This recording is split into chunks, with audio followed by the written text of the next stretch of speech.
Day. Alrighty, we are live. Excellent. I'm going to give it a couple of seconds to let everybody who is in the waiting room sort of stream on in. And excellent. Hello, everyone. My name is Rebecca. I am a bookseller at One More Page Books in Arlington, Virginia, and we are so excited to be here tonight celebrating Matthew Norman and his new book, All Together Now. And he's joined in conversation tonight with Jessica Anya Blau. Did I say that, Jessica? I realized I didn't check with you beforehand. Oh, good job. You did an amazing job. Excellent. Winging it. And a couple of housekeeping notes from me before I go away and hand the conversation over to Matt and Jessica. If you at home have any questions for Matthew or Jessica, feel free to drop them in the chat box, either below or to the side of the video, depending on where you're watching. And I will be collecting those throughout the event, and we might be asking Matt those questions later. And I will also be dropping any buy links for both of these fabulous authors' books. So if you haven't gotten your copy, go ahead and click on those and get yourselves a copy of these fabulous books. So without further ado, I will turn over the conversation to Matthew Norman and Jessica Anya Blau. Thank you. Okay, so hey, Matt. Hi, Jessica. How are you? It's good to see you. First thing is I have to say I'm a little disappointed that you disobeyed my request that we wear matching outfits.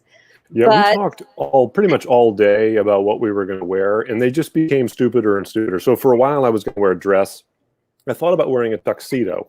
That would be really cool. And then I decided that the boldest creative decision would just be me sitting here in a polo. I thought that was pretty creative. You told me about the polo, but I don't think I own a polo. So I couldn't, I did get a collar. But anyway, I was disappointed. I was thinking if it had been your daughters, you probably would have put the dress on, because it appears to me that you will do anything for those two unbelievably adorable girls. But yeah, they're pretty cute.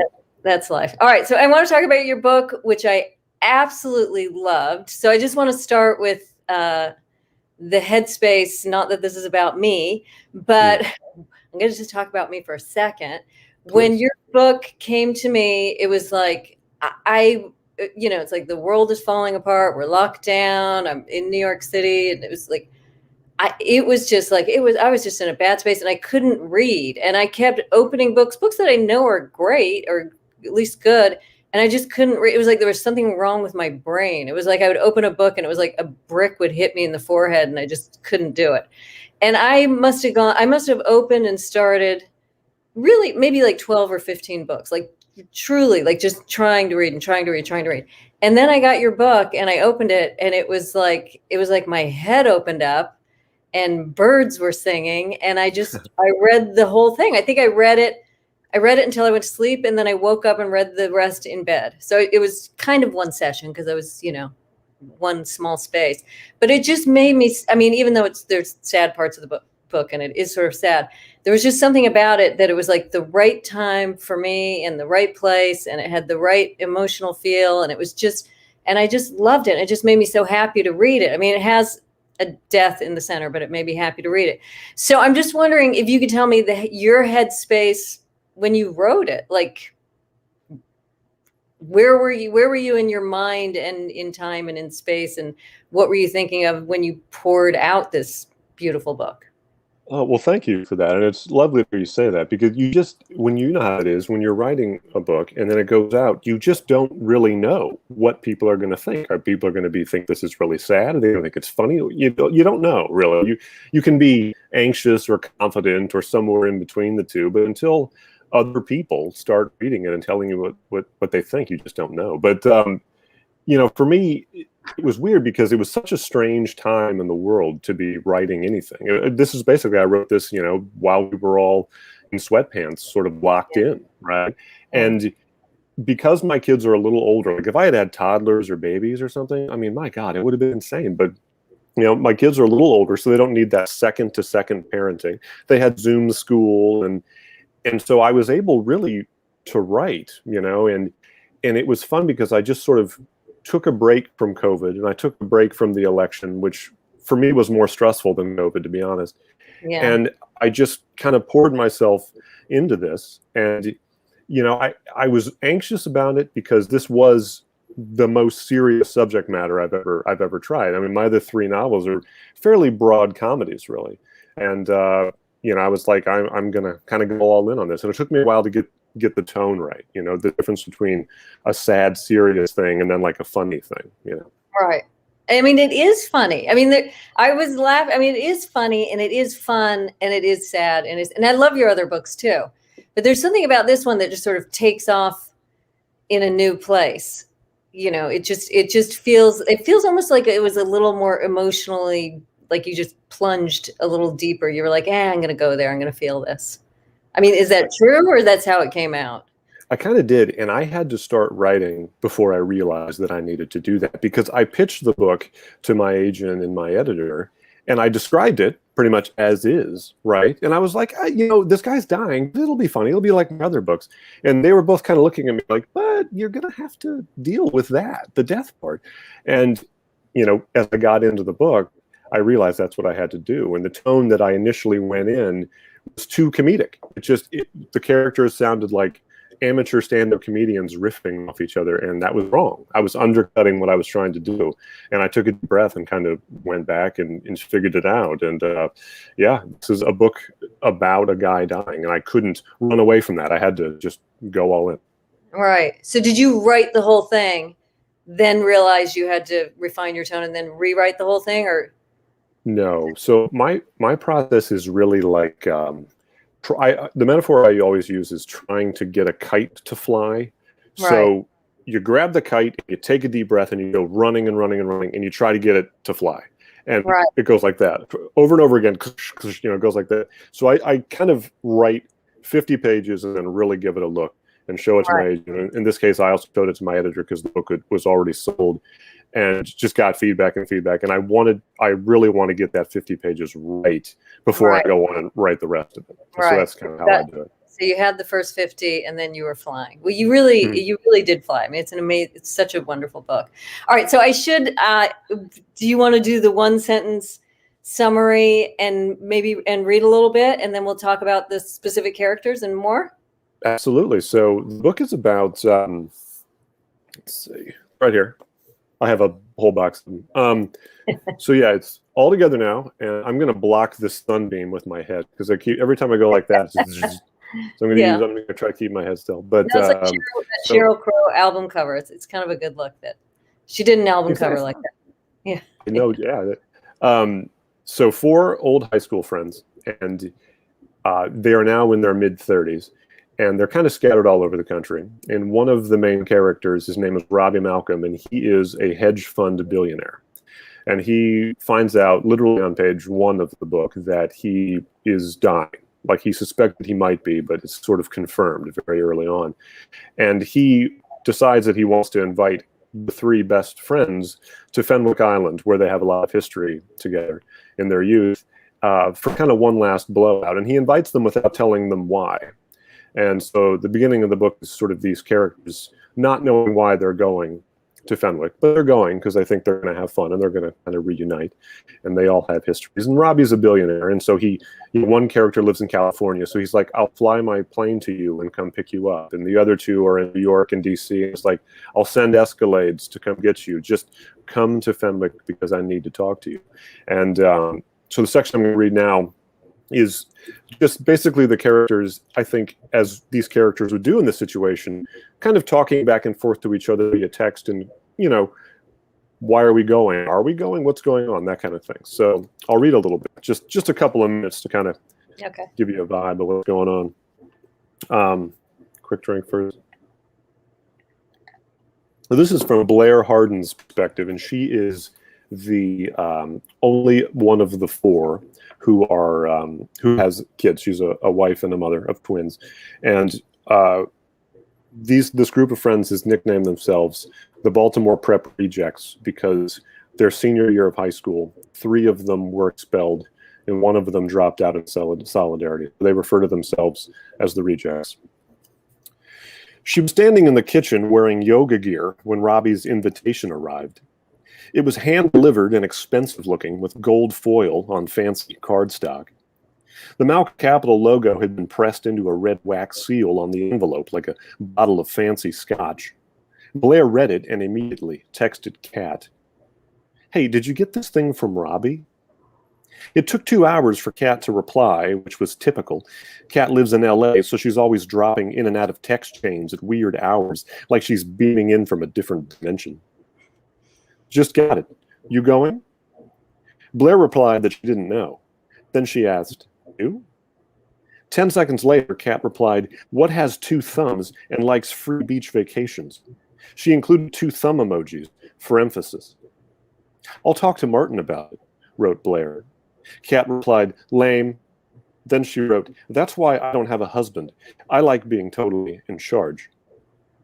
Blair wrote back, "Wait, that's why you don't have a husband?" She smiled when she saw Kat's reply, which was 2 dancing girl emojis, a unicorn, and a rainbow. Blair couldn't remember if Kat was seeing anyone. She didn't want to ask, though, because it would have highlighted that they hadn't spoken in a while. So instead, she replied, "Miss you," to which Kat sent a little cartoon heart. A few hours later, after Blair had picked up the twins from school, she texted Kat again. "Do you think Wade will go?" Kat wrote back, "I don't see why not. Wade likes a free party as much as this girl." "Maybe we should text him," Blair wrote. She was going for casual, but Kat saw right through it and replied with an eye roll emoji. "You mean maybe I should text him?" Blair didn't respond. She didn't know what to say. A few minutes later, though, Kat texted again, and this time she included Wade. "Wade, Fenwick, you in?" For a while, nothing. Blair kept glancing at her phone to see if she'd missed the text. She cut carrots for the twins. She helped them with their reading flashcards. She pulled a piece of carrot out of Kenny's nose.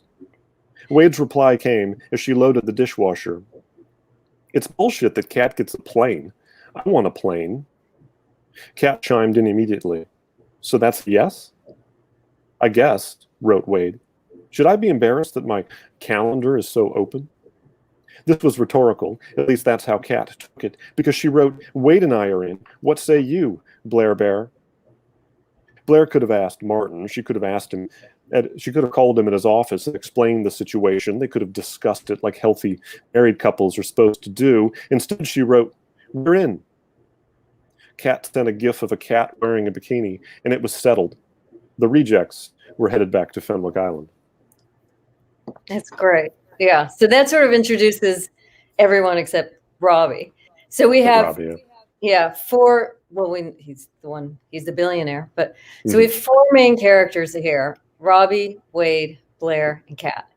So, I mean, so the reader connects to all of them differently. And I think I connected to the women more. I mean, not because they were women, but I don't know. They were all 4 perfectly drawn, and the relationship was so believable, the friendship, the rejects. But I just think it's interesting. I mean, you really got in the head of 2 women. I mean, so I want to ask you sort of about each character individually. But first I want to just say, which character do you see as yourself, if one? Which one is your Madame Bovary, c'est moi? I don't speak that language that you just said, but I think I know what you meant. It's funny. Yeah. It's funny that you asked, because the character that I identified with the most was the gay woman, Kat. And it's funny, she was the first character that I got, and the voice I got, so much so that I made her the voice of the book. And my editor pointed out during those 50-page cycles I kept going through that all of the characters sounded like Kat. And she was like, "Well, maybe you should make the other characters not sound like Kat." That was early editing advice. And I was like, "You're right." And so I did that because I just got her. I felt like I understood where she came from and what she wanted. And she had a lot of hurt. I mean, she had recently been hurt. And it just felt like a vulnerability that I could latch onto early. And so I'm far and away, she's my favorite. I don't have any qualms admitting that. She might be my favorite too. I mean, between her and Blair, but she actually might be my favorite. I mean, she's an amazing character. And I think if you handed her, without saying who wrote this, to any human, that nobody would be like, oh, a guy could. I think people would say a guy couldn't write this character. But I think if you handed her to anyone, they would say this was totally believable and there's nothing here that rings false. I mean, she felt so real to me, like in her wants and her voice and her personality and her affair and her wanting to get pregnant. And, it's just like, so when you were writing, did you almost feel like you were possessed with her? Like you were just in this headspace and she's coming out and speaking for you? A little bit, and so much of it just comes down to just writing and rewriting, just, Right. how that goes, just writing and rewriting. And each time I would go back and do a rewrite, I would really kind of have this be like, this is the Cat draft, this is the Blair draft. And I would really kind of go all in on that. And I would measure everybody else's dialogue and reactions and behavior based on that character's perspective. I think it's just like if you run your head into a wall enough, eventually the wall will fall down, I guess. Yeah. That's kind of how I look at it. Well, she's the most dynamic character. I mean, she's the one she's the most outspoken. She's the most active. She's very dynamic. All right. And then we have Blair, who I love. Mm-hmm. And so she was an artist and she had 2 kids and she's married to this guy. You always have a sense. It's like with kids, I always forgot what you couldn't tell them at a certain age. Like, my kids would grow up and it's like you can say anything in front of them. And then my friends would have younger kids over and I would forget that you can't say certain things in front of a 9-year-old and I'd be blurting something out. So it's sort of the same with the book. Like I'm trying to think of what won't give stuff away. Like if I just give away her marital state of her marriage, that's not giving away too much, is it? No, that's very early on. That's as she's being introduced, she's having trouble in her marriage, and it's a floundering marriage when it's introduced to the reader, and that's very early on. It's right around the section that I read very early on. Good. So I think that's fair game. Yeah. Okay. All right. So we have Blair, who's married, has kids, is driving this minivan, and it's just like she's feeling itchy, or she's feeling like she's feeling that when she was 9 years old, she never envisioned that this would be her life. When she was a little girl, she wasn't thinking, I can't wait to be just driving this minivan just full of trash and wrappers and, with this guy next to me who I no longer really feel like I want to grab and kiss and whatever, And so she's just at this really kind of interesting state in her life. So I was just thinking about you as a man who's married to a woman and somebody who has 2 children. Like, what about getting into that headspace? Or did it would you write all day and you'd write Blair and then you'd come down to your wife and your 2 kids and just think, I better up my game and be charming? Did it ever, with what you were doing in the headspace you were entering, did it ever enter into your life or have an effect on your life? It's funny. I think it's easy for me to imagine a woman looking at her husband and just kind of being like, oh my God, this guy again, because there are times that I'll just look at myself and I'll just be like, oh my God, what is happening to me? It's just, I'm in my mid 40s and I tend to be tired now all the time. And I find myself complaining about things. And I'm like, who would want this all the time? And, quarantine has been interesting too, because my wife and I just, she works down in the kitchen.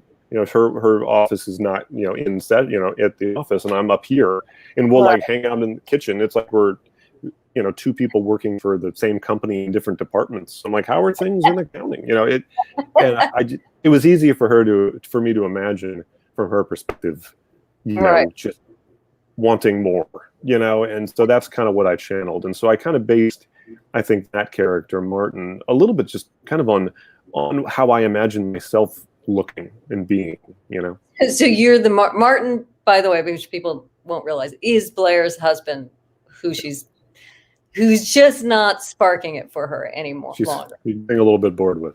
Yeah. So you were casting yourself as Martin. I mean, I doubt your wife would agree with this, but I will. It's like how we see ourselves and how we are 2 very different things. Exactly. And then, so we've got Kat, we have Blair, and then there's Wade. Mm-hmm. And he is a failed novelist who's about to move in with his parents. Mm-hmm. And he was very believable to me. There wasn't a second or a note where I wasn't buying him, but he was the person I least wanted to, if I had to go away for a week with any of these characters, I didn't want to go away with Wade. I was just like, nah, I'll hang out with Kat I'll move in with her. I'll live with her. I'll hang out with Blair. Robbie, he's about to die. I don't know. But yeah, I'll hang out with him. But Wade, I was just like, oh man, Yeah. But how were you feeling? Where did you come up with Wade? What were you channeling for Wade? And I do think he's necessary for the plot. I mean, we have to have, or not for the plot, for the whole book. I mean, he's totally believable. He's part of this foursome, and he's a great element in the story. And even when we get to the cover, I mean, everything in the title. I mean, he's an incredibly integral element. He was just, for me, he was kind of like the emotionally he was Charlie Brown. Yeah. So where how did you come up with him, or what were you channeling for him? Got you. So you're saying that you hate Wade. I get it. You hate 25% of the characters. Totally understand. I really didn't. I'm not saying I hate him. I'm just saying I don't want to live with him. I understand. No. Okay. And I would live with Kat, and I would live with Blair. Later in the scene that I read, Blair is kind of talking to her husband about the other characters, just giving them the rundown of who these people are, because he hasn't met them. And she describes Wade as Eeyore, the sad donkey. He is Eeyore. That's right. He's more Eeyore than Charlie Brown. Or he's kind of And I think that's perfect. And I think that's what he's like. And I imagined him because I was thinking about my own writing career, and I'm doing okay. Right. I have 4 books. This is my 4th book, but I'm not a household name. I haven't blown up in any way. I'm like one of those writers that I'm doing okay, but it could all go south really fast. And so I imagined my own career if after Domestic Violence, my first novel, if it had all fallen apart, which it could have. I got dropped by my publisher after that book came out. I imagined if I hadn't climbed out of that hole that I was in, right, my career would have gone, my life wouldn't have been the same because we just had a different life, but my career could have totally floundered and then crapped out easily after Domestic Violence came out and didn't particularly blow up. Great. It was a great book, and it did really well. It did well-ish, I think. I mean, if you run down the street and yell domestic violence, people probably won't know what you're talking about. I mean, it was well-ish, but it definitely wasn't a book that launched anything. You know what I'm saying? And so I imagined that. I was like, well, what if everything had fallen apart for me career-wise? And what if my life was entirely based on my career? And that's where Wade came from. He's just dejected. I mean, if there is a character who is a tipped-over smiley face losing air, it's definitely Wade. So Wade is sort of your internal worst case scenario. Yeah, exactly. It's like, you're like, if my life sucked, I would Wade.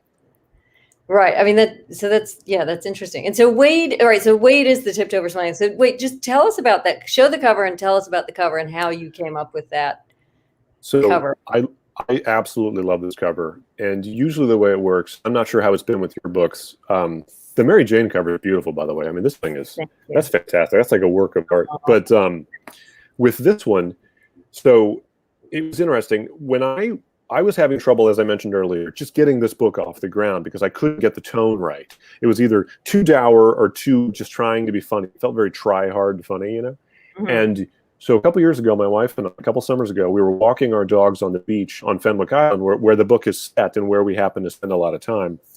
And it was early in the morning, maybe 7 a.m., and I stumbled across this. Oh, wow, you're kidding. Yeah, and that is a beach ball. And I didn't touch it. It was I found it like that and took a picture. A tipped over beach ball that was deflating and covered in sand. It had been abandoned there. I mean, who knows where it came from? It could have just blown off, the water from any country in the world. Right. And I saw it and I was like, oh my God. And right when I saw it, I knew what I was looking at. I was like, this is the North Star. This is tonally, aesthetically what I'm going for. It is melancholy. It is a tipped over smiley face. It is a group of people wanting to be happy, but they've been knocked sideways. And so I'm glad I went on that walk. That's exactly what the book is. You're right. That's so perfect. It is totally random. And then what did you do? You gave it to the publisher and you're like, hey, put this in my cover. Let me see. Can you just pull it up once again? for anybody who's listening, I want the book cover. Oh. My hardcover of the book. I love the book so much. I gave it to somebody I love to read. Yeah. So you gave them the picture and just said, use this picture. I wasn't that direct, like, because I envisioned in my head, I was like, this is what I think the cover should be. I mean, this, right? Right. But I was like, I gave it to my editor, Anne, when it came to be time to talk about covers, and I was like, well, I saw this, it had a big effect on the book. Maybe send it to the team and see if it jars anything, Right. And they sent me. I mean, this is like, I don't know what they did internally, how many drafts they had, but this is the first thing I saw. Like, they might have done some color correcting. And so they added, they changed the actual physical thing, right? Yeah. But it was still, the conceptually is exactly the same. Right. And they added a little plane up there, which is significant, and the 4 characters, kind of. But so they did obviously some great work, but amazing. But that's like the that's amazing. And then the title for so the Beatles kind of play large in this book. I mean, there's a lot of music in this book, but the Beatles plays large. And well, I don't know, maybe you want to tell, because I don't want to give anything away, but maybe you want to tell the reader about the Beatles connection and maybe the title plays into the whole book. Yes. So the title of the book came before the book. It was one of those situations. And for a long time, I've been kind of really obsessed with the song All Together Now by the Beatles. It's a good song. It's not one of their like greatest hits or anything. So a lot of people who aren't maybe diehard fans won't even know it, but it's this fun sing-songy song. And it has a Yellow Submarine vibe, sort of like the way it's this, almost like it could be written for children. It's a Paul song. And so there's an inherent irony in the song, because it was originally, they recorded it in 1967 for the Sgt. Pepper album during those sessions, but it didn't make the album. They couldn't fit it on there, and it sat for like 2 years. And so in 1969, when it was time for the Yellow Submarine soundtrack, they stuck it on there. And in 1969, All Together Now comes out. All Together Now is the title. It's fun. It's happy. The band sound beautiful together, singing it like great friends. But in reality, they were falling apart, And I loved that. I was like, how would that manifest itself into drama, into fiction? And that's when I imagined this core group of 4 friends who love each other, but they're about to fall apart because one of them is dying. Man, you're so deep, Matt. You're like, I know. This isn't all just corgi jokes, and this is, I'm a professional, like a Jessica. Drinking beers, sitting around just drunk guy in his office with headphones on, talking on the internet, taking pictures of his corgi's butt. I mean, this is like, this is like a guy thinking stuff through. That's heavy. Yeah, I mean, just a standard beach read. Yeah, but it's like, no, when you have 4 people, it is like the band, and the band does have to break up. One of them's dying, and it is, you did kind of, that's cool. I love that. I mean, I love the Beatles, and I love the Beatles in there. And obviously I knew the title was, I knew the song, but I wasn't the group of 4 thing, I'm just not that smart, but that. No. And, that's one of those things that, like, a writer needs these things, needs to form this architecture in his or her head to start building around. And you may never show the architecture to the reader. It's just, but you need that to get yourself excited. And I knew the title was going to be All Together Now. And I made Wade a huge Beatles fan based on a relationship that he has with his dad. Like, I feel like the Beatles, obviously, I mean, they broke up half a century ago. So they're passed down from generation to generation, from like, parents to children and stuff. And so that's the link. I mean, his dad was a huge Beatles fan in the 60s and sort of passed it down to his son, and that's part of their relationship. Was your dad, I'm looking for my glasses so I can read these questions. They're not in my head, are they? Was your dad a Beatles fan? Not particularly. He was more of a Stones. He was as a kid? Yeah, I mean, he didn't like actively not like them, but he was more of a Stones and the Beach Boys guy. My mom liked the Beatles. It's funny, my mom really liked the Beatles, and she talked about them a lot when she was, she liked them when she was young. But we didn't play it a lot. And so it was funny. I had to almost discover the Beatles myself, because I'm the oldest. I don't have an older sibling. Right. And so I discovered them literally in high school. And I was like running around being like, have you guys heard of the Beatles? These guys, I'm not kidding. These guys are great. And people are like, yeah, I've heard of them, So, yeah, but yes, I'm a huge Beatles fan. And they were the catalyst for this. Wait, so how did you start? I have to find my glasses so I can You don't see them, do you, behind me? You just had them. Like I know. I just had it. They were over on this counter. So I'm gonna run and get them. Did you literally throw them there because you've just been sitting? Oh wait, no. Now I see them. They must have been under my butt. I just grabbed another pair. Okay, so wait. How in high school do you discover the Beatles? Like you had to have been at somebody's house who played the Beatles. I didn't go to people's houses. Playing on the radio that much then. They were not a big radio band in the 1990s, whatever it was. So I remember very specifically when I discovered the Beatles. So my mom, as I mentioned, she was a fan, and I don't know if it was her birthday or Christmas or whatever, but some holiday when you would buy your mother a gift, I got her the Beatles one album, which was a late issue in the 90s of all their #1 singles, and it's great. And I bought it for her, and I listened to it, and I was like, "Oh my God, these guys knew what they were doing." You know, no wonder my mom liked them. And I was hearing these songs, and I wasn't like for the first time because the Beatles are so you hear them without even know you're hearing them. But that's when I realized I was like, "Oh my God!" I mean, I was a huge fan of Nirvana and U2 and all the things we loved in the 90s, but I was like, these guys are amazing, and so it's been my entire adulthood that I've loved these guys. Yeah. Oh, see, my parents used to put them on, and we'd all go in the living room and dance around, and dance to the Beatles all the time. So, do you play the Beatles for your kids, for your daughters, and so are they Beatles fans now? They are totally. I'm one of those parents who I'm just really putting the stuff I like on them. Like I'm not I kind of let them figure out their own stuff, and they listen. They love like Dua Lipa and stuff like that. But I'm definitely like, all right, listen, we are the Beatles channel on this ride to the beach. So for 3 hours, then they have their favorites, and What are their favorites? They love Hey Jude, and they love the more playful stuff like Rocky Raccoon and stuff like that. I like the playful stuff off the White Album, but and a day in the life, they really like that one a lot too because all the big crashing cymbals and stuff. Yeah. Oh, that's sweet. And then when your kids get old, like my kids, are older than yours, and they bring me music. And then they bring me things like WAP, which I won't even tell you what that stands for. But I know what that stands for. I think people know what they're like, Mom, listen to this. No, music, having kids is great for broadening your horizons. Because, like, I listened to, Caroline, my oldest, she's 11. She was sitting in the back of the car once, and I was playing, like, U2 or whatever. And she said, "Do you have any girl music?" And what she meant was that I was just not music that's not just sung literally by dudes, because everything I had, right? And I started being like, oh, my God, you're right. So I started playing. I started experimenting a little bit. I was like, well, what about bands like, Hole or Debbie Harry and stuff, and they kind of were okay with that. But then when I played Taylor Swift for them, that's when they were like, they loved it. Yeah, I mean, my daughter brought Taylor Swift to me. I mean, she said, Mom, she made 2 albums during the pandemic. She sent me the 2 Taylor Swift albums. They're amazing. It was so good. I mean, she's so good. I'm on Team Tate.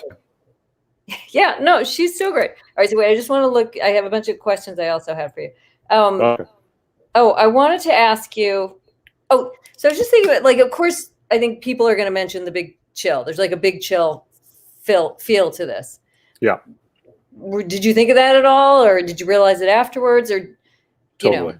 I totally thought of it going in. It was part of my pitch. So, I remember my editor took.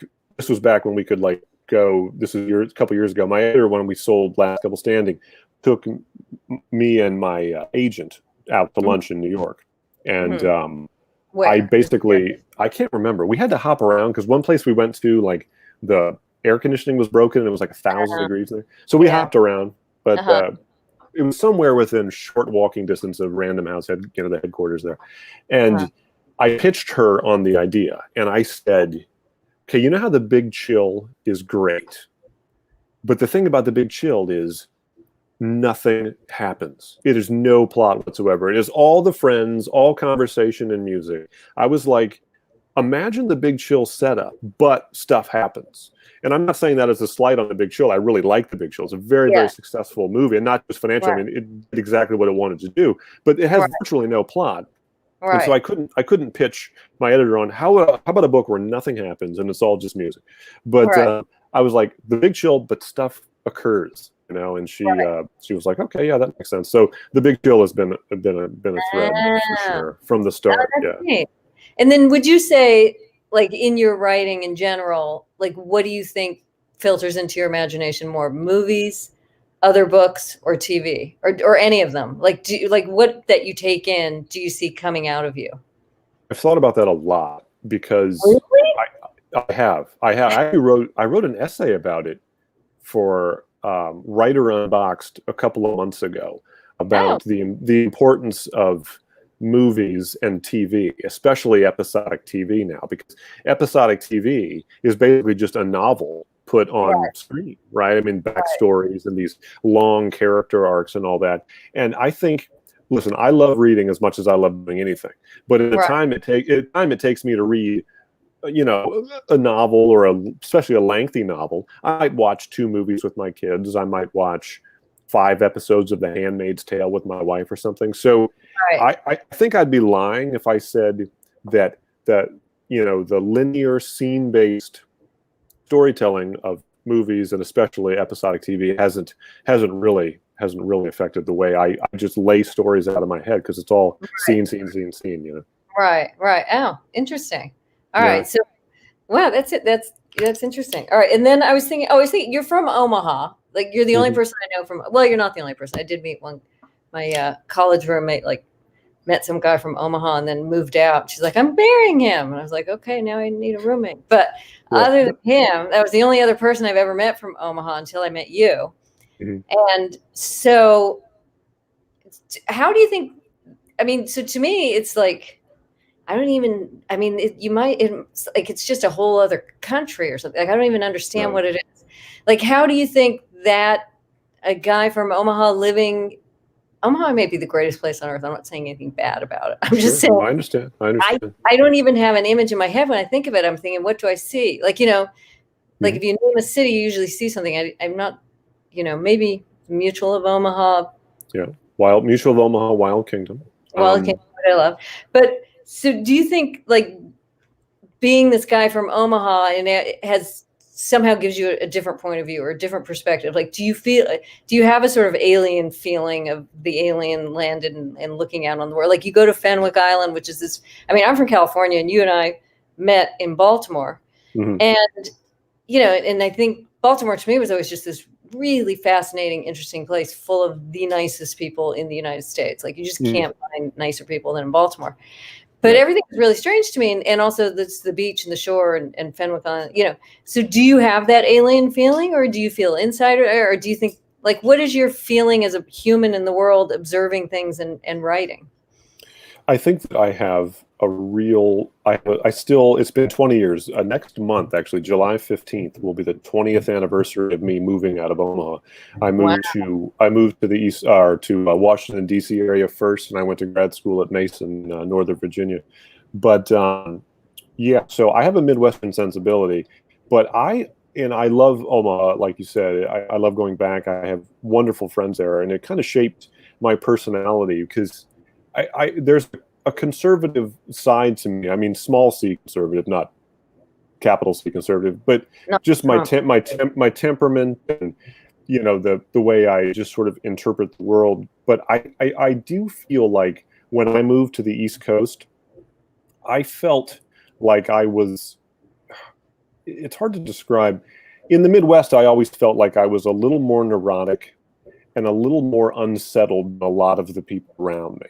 I mean, Midwesterners are just lovely people, but there's a sort of go with the flow, roll with it kind of attitude there sometimes. And I am an anxious person, you know, I'm a jumpy person. I tend to imagine worst case scenarios first. And when I moved to the East Coast and I discovered all of these just horrible neurotics out here, I was like, I feel like I'm home with these people, you know, everybody is so miserable. This is great, you know. And so I definitely feel a certain duality, like a Midwestern sensibility with an East Coast crushing sense of constant neuroses. Right. So that's interesting. So you were kind of a fish out of water in your hometown. And I didn't realize it until I moved east, yeah. Right. And then you came east, and then you were like, oh, I landed. These are my people. Yeah. And my wife is from New York, and right away I was like, you are just a neurotic mess. This is great. You know, I mean, I feel a kinship with the people out here. Right. Where did you meet her? we met at a Super Bowl party in Baltimore because she was from upstate New York. She went to college, and then she went to grad school, and she got recruited out of grad school to work at a big company here called Constellation Energy. And she had mutual friends, and we had mutual friends, and she knew somebody that I knew, and there was a Super Bowl party, and I just followed her around from room to room at the Super Bowl party. Did you really? Sort of, yeah, I did, totally. And then I kind of tried to talk to her a little bit, but Did you realize I didn't. you were following her from room to room? She didn't. Did not show any outward signs of being remotely interested in me when I saw her. But I wasn't being like weird about it. I'd be like, oh, she went to that room, and I would just kind of get up and walk to that room.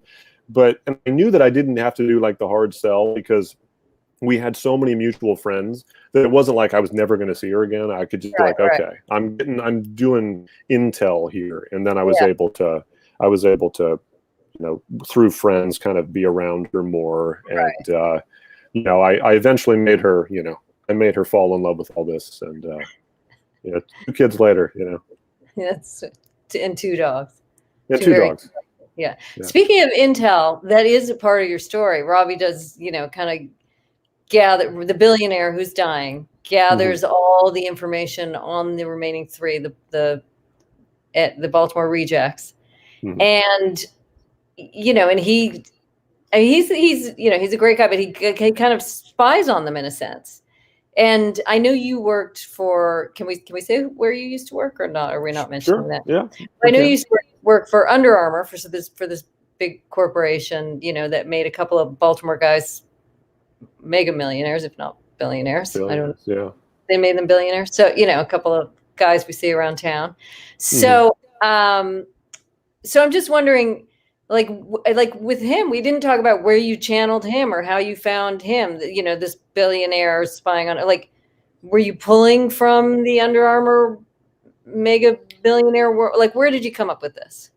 Yeah, that's interesting. And a couple of people who know me and know that I worked at Under Armour and know that I'm from Baltimore and stuff. If I'm writing about a billionaire who is from Baltimore, people immediately think, oh, well, Kevin Plank, the founder of Under Armour, that's who you were channeling, right? And the answer is really no. And I would probably be lying if I said the idea of a billionaire didn't, in his billionaireness probably was in my mind, because because I wasn't very high up in the company. I was like firmly in the middle, but it's a small enough company where he would just go wandering by sometimes. I would see him on almost a daily basis sometimes. And every time I saw him, I was like, that guy is a billionaire. It was never just like I got over it. I was like, that's a billionaire. That's a billionaire. But I wasn't particularly interested when I was coming up with Robbie in the story. I wasn't particularly interested in having a billionaire like that, because that particular billionaire, Kevin Plank, he started a company, and it's a tangible company, and he's a very charismatic guy. He's very good looking. He's like the sort of alpha billionaire, like the celebrity billionaire that we see a lot, billionaires that we know. I was more interested in. Baltimore know him? What's that? Do people outside of Baltimore know him, or is that just? I think so. I think like a certain sort of like kind of MBA sort of business junkie kind of knows who he is. But all right, sorry, I interrupted. I was just curious. All right, keep going. No worries. Yeah, but I wanted to be more of like I like the idea of a hedge fund billionaire, because there's a certain dubiousness to the hedge fund billionaires and the idea of making billions of dollars by moving money around on a spreadsheet kind of thing. And I like the idea. I feel like I wanted to find more of a hot button billionaire who felt a little more dubious and a little bit more, I think, morally questionable. And as the book goes on, that's Robbie. I mean, he does some morally questionable things, and I think I was kind of tapping into, kind of the lightning rod that is that kind of billionaire right now. Right. And then there's the idea of friendship and what you accept in your friends and what you forgive in your friends and what you let go of. I mean, were you thinking through, did you think through those ideas about friendships and acceptance, or did that just organically come out as you're writing these people together? I think it was probably organic, but I think the greatest thing in fiction, I don't know if you've experienced this in your novels, but side characters are the greatest things, because you have these main characters, and in this particular case, they're all friends, and they accept certain things about each other, and they also put certain blinders up. You know, Right. Robbie is considered, he's very philanthropic, right? He's given millions of dollars away. Right. If you allow yourself to sort of not dig any further than that, he's a good billionaire. He's one of the good ones, right? And his friends who love him and have known him since he was 15 want to believe that and want that to be the end of the story, right? And so I introduce side character who shows up, and she is essentially, she's digging in to who this guy really is, and she brings that to the group, and she messes up what they have accepted about this guy, and it's only side characters can do that, because this interloper comes in and starts shaking stuff up. You know? No, she's great. I actually love that character too. And then she plays in with Kat, who are, you know, just everybody loves Kat, and you know, it's like, all right, I'm going to read some of these questions. All right, let's do it. The readers. Yes, the readers. Oh my God, there's so many. Okay, sorry, I have to put these books on. All right. Matt, why did you decide to switch back to present tense after last couple standing? Love all your books and off to finish this one after the stream. I don't know. That's the old Jackaroo. Oh. So it was a tense question, right? It was going why from. Did you decide to switch back to present tense? It was because, and it was very, this is a very tactical answer, and it might sound boring, but I knew that there was going to be a bunch of flashbacks. Right. And I didn't want to be writing in the past perfect tense. For those flashbacks. I thought that would just be awkward, and so many had this, had that. And so I wanted the main dramatic tense, you know, story to be present tense. That way I could just do one layer of so it was tactical. No, that makes sense, because the had, you know, and then he had said, and then when you start doing dialogue and you're in the past, and he had said, and then she had said, and then and you're like, oh my God, too many words. I get very lost in past perfect tense, and copy editors are always like, you did that totally wrong. And I'm like, please fix it, you know. And then how long do you do it? Like, if you introduce it, then do you have to do every line of dialogue? You know, it gets a good answer. All right. Rose says, I am a Baltimore girl and vacation in Ocean City and often sit on the beach in Fenwick Island. I'm so looking forward to Matthew's book. Rose, you will love it. Plus with Jessica's book, Mary Jane, set in Baltimore. Yes, Mary Jane is set in Baltimore. It is, That's right. We have two total Baltimore books. That's sweet. Oh, so thank you, Rose. That's sweet. And then Courtney says, to my favorite authors. Oh, so sweet. Thank you for organizing this event. And then Michael Hardy says, how do you decide if a story idea is worth writing as a novel? That's a really good question. And do you have any plans for a short story collection someday? I love the idea of writing a short story collection, and I love the idea of short stories, but I have not written one in so long. I just don't think my mind just works like that. Every time I think of an idea, it's this expansive thing that starts spiraling outward. You know, Curtis Sittenfeld I'm a huge fan of her, and I love her novels and I love her short stories. And every time I read her short stories, I'm like, well, maybe I could do that. You know, maybe, you know, because she has these ideas and she executes them in 19 pages or something. But you know, for whatever reason, I'm just all about the novels. You know. Yeah, her short stories are really good. All right, then he said, how do you decide if a story idea is worth writing? Like, did you have other ideas? Like when you went to that pitch and you were like, it's the big chill, but something happens. Did you have like 3 more things in your pocket that you were going to pull out? I did. I used to work in advertising for a long time, most recently for Under Armour for about 9 years. And advertising, you show up with 3 ideas. That's just like advertising 101. And that's what I always do. That's how I approach every sort of creative situation that I'm faced with. 3 ideas, pitch the 3. If they like one, it's a win. And so that's kind of how it was. I had 3 novel ideas because I had, you know, Last Couple Standing was completed, and I had 3 novel ideas, and I pitched them. And this was the one that everyone liked most, and the one that I like most too. And I'm thrilled that that's where it ended up for sure. That's interesting. And so now, will you write ideas 2 and like will you come up with another one and pitch the same 2 and the third? Like will you always go by what somebody else says?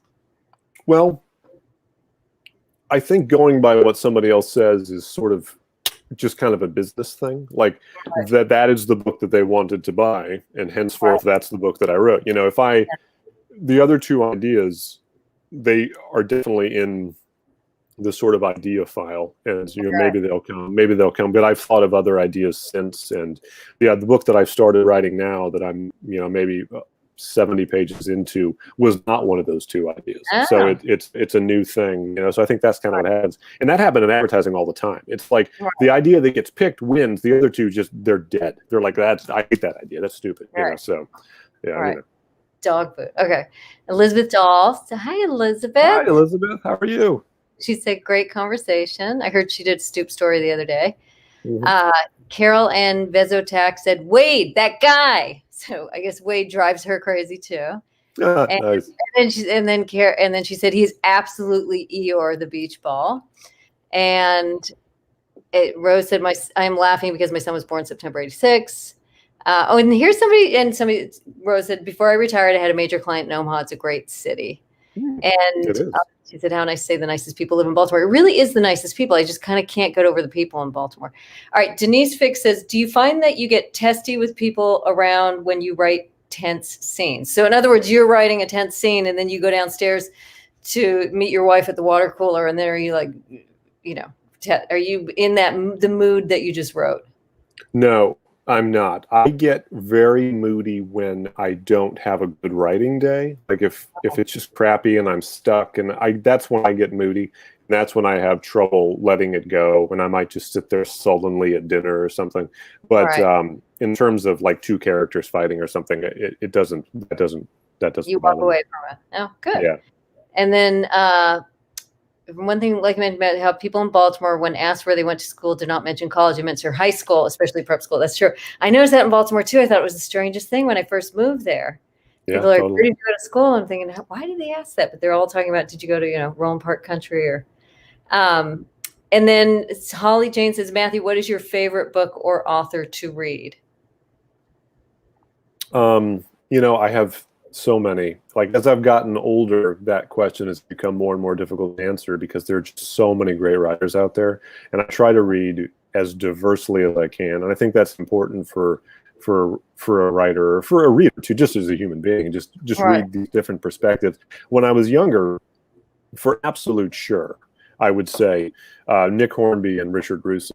Those were my guys. Like, I loved them, and I still love both of them. But I've discovered so many writers since. And believe me, on day one, when those two have a book out, I'm at the store, you know. But it's the older I get, the more I read. It's more and more difficult for me to answer that question because there's just so many great writers out there.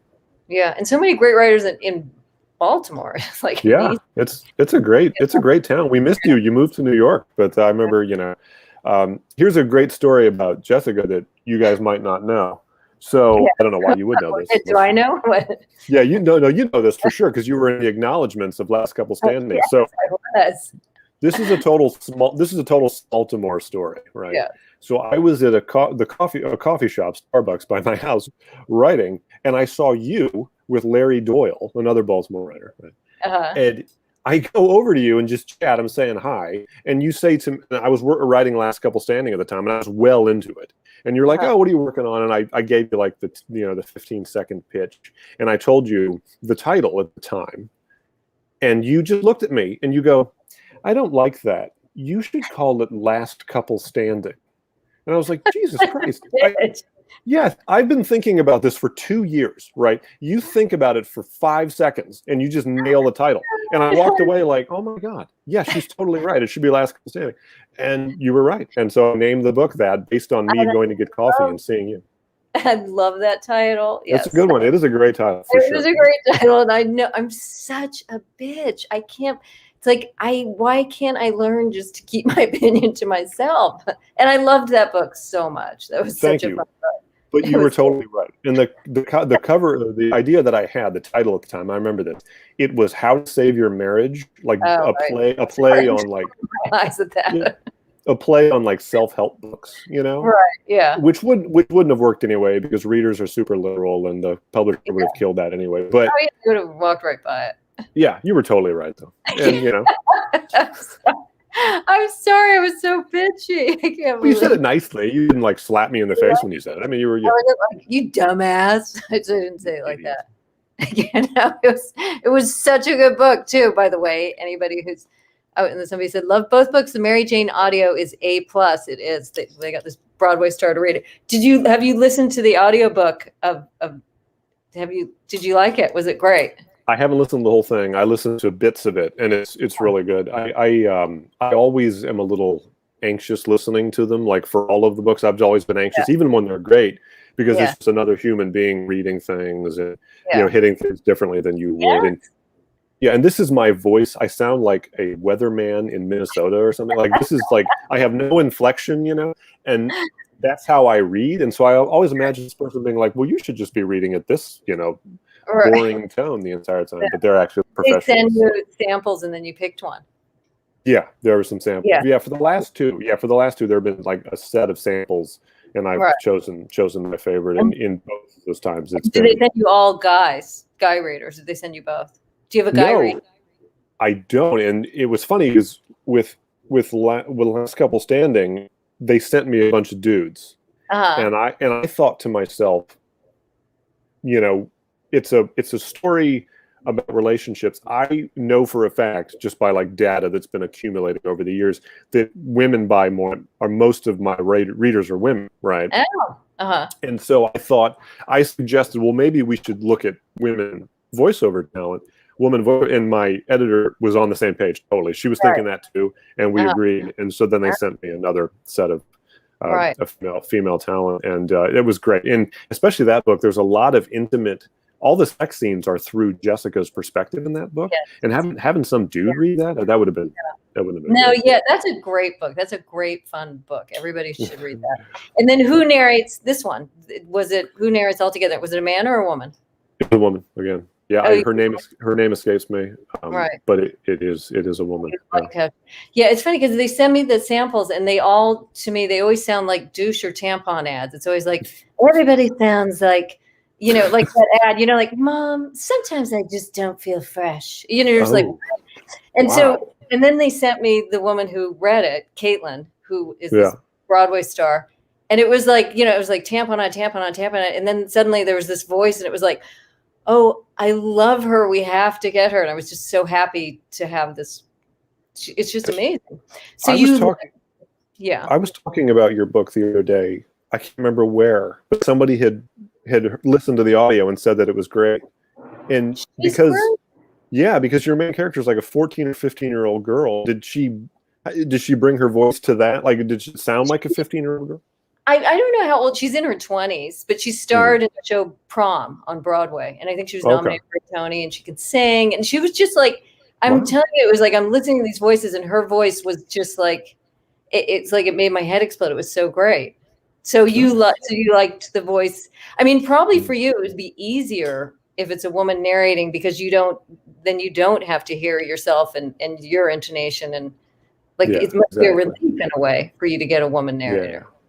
I think it's the way to go for me. Yeah, and because half your characters are women here. I mean, it's not really, I mean, maybe even slightly more, because Robbie's on, I was going to say on screen, but he's on the page less than the other three, which means you have more, it's the two women. All right, there's more questions coming in, and we're running out of time, but I'm trying to get to them.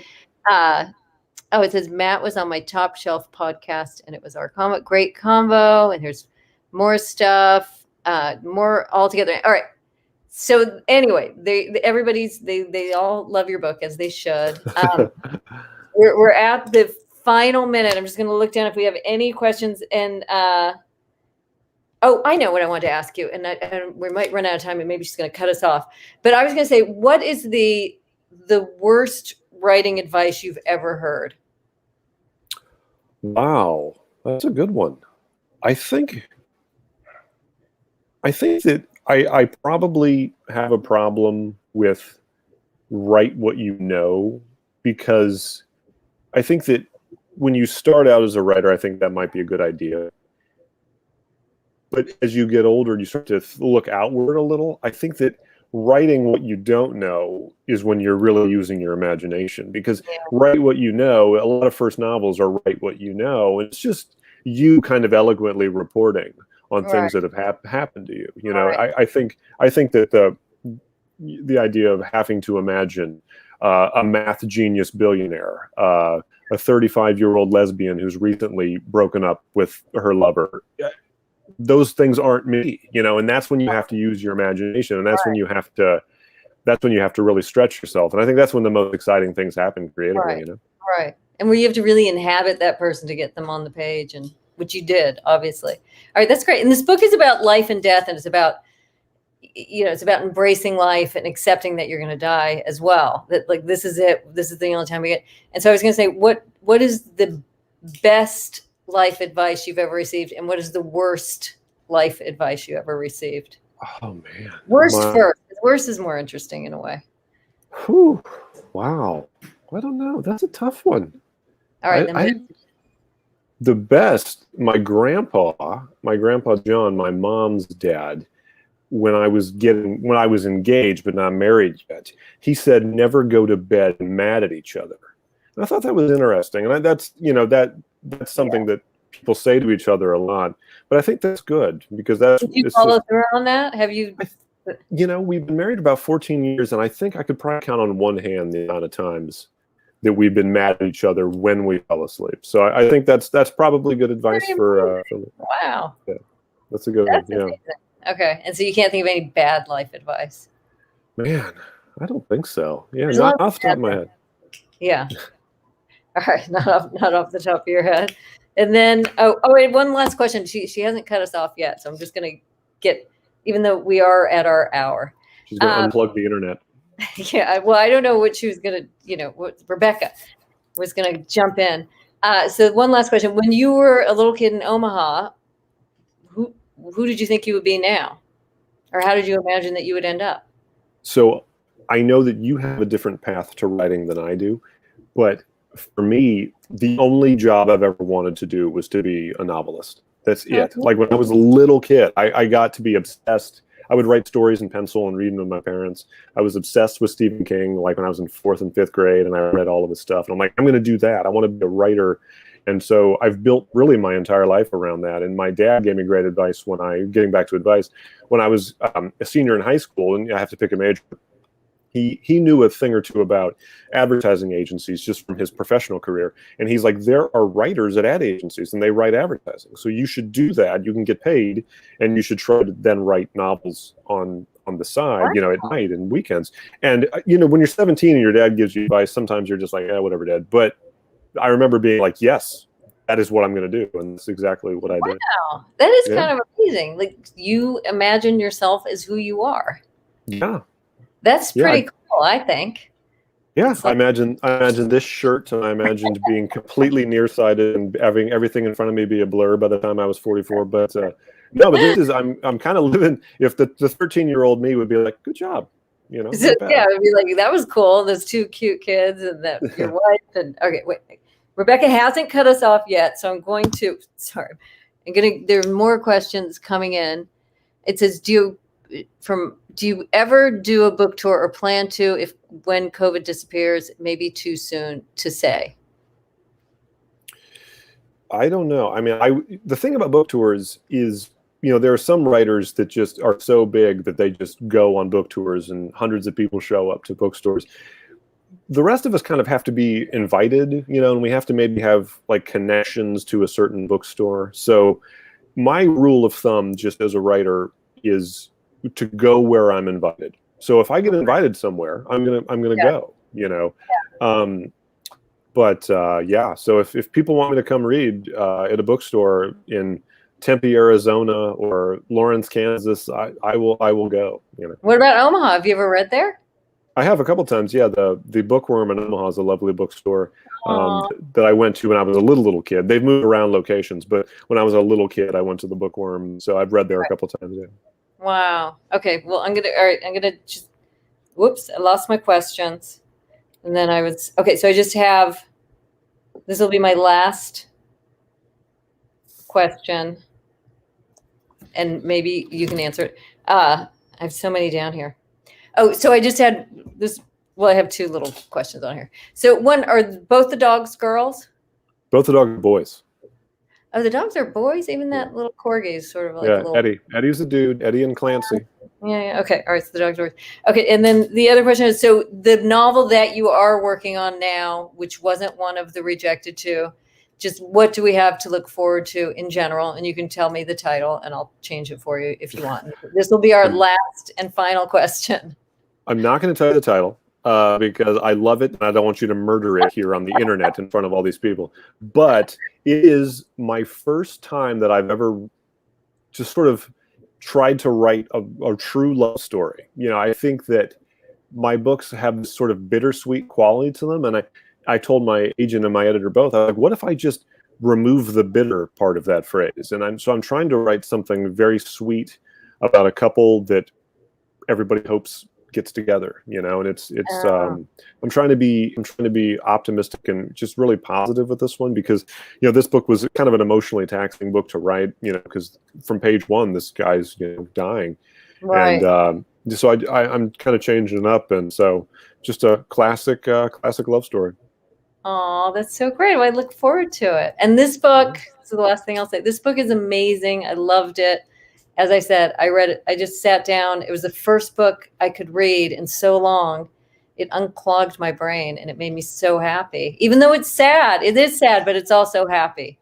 Thank you. And this book from Jessica, I know we're here talking about me, but this book is amazing. And it's right now, Jessica, I really appreciate you're in the middle of essentially your own book. This came out like a month ago or whatever.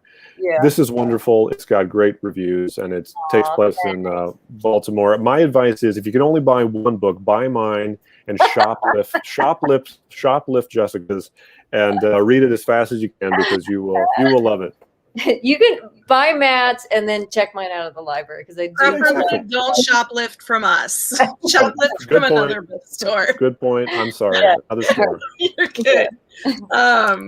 Yeah, no worries, Jessica. We wouldn't have cut you off. But thank you guys so much. It was a fabulous conversation. I had a great time listening in. And thank you all at home for tuning in. You had really wonderful questions and it was great to see you in the comments. And that is it from us tonight. Again, if you haven't picked up All Together Now or Mary Jane, you can do so in the buy links that I dropped in the comments. And also, this event, I believe, is going to be available for an amount of time after tonight. I'm rusty on the details, but I know if you want to share it with anyone, you can go to the One More Page events calendar and you can send it to anyone who might have missed tonight.